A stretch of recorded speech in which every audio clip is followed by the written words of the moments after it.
Sa mga katupa, may nagtanong, sino ba Diyos nyo? Tanong lang. Ito ang sagot katupa ng Biblia sa iyong katanungan. Sa Juan 20, talatang 17, ganito katupa ang mapapakinggan natin. Sinabi sa kanya ni Jesus, huwag mo akong hipuin, sapagkat hindi pa ako nakakaakyat sa Ama, ngunit pumaroon ka sa aking mga kapatid, at sabihin mo sa kanila, aakyat ako sa aking Ama, at inyong Ama, at aking Diyos, at inyong Diyos. Ngayon katupa, ang tanong mo, kung sino ang Diyos namin?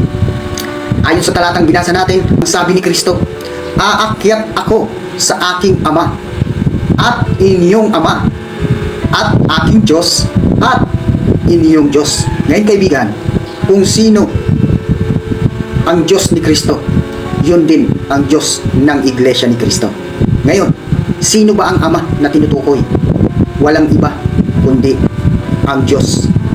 Ngayon katupa, kung si Kristo ang kinikilala niyong Diyos, taliwas na ang inyong pananampalataya kay Kristo. Ayon sa talatang binasa natin.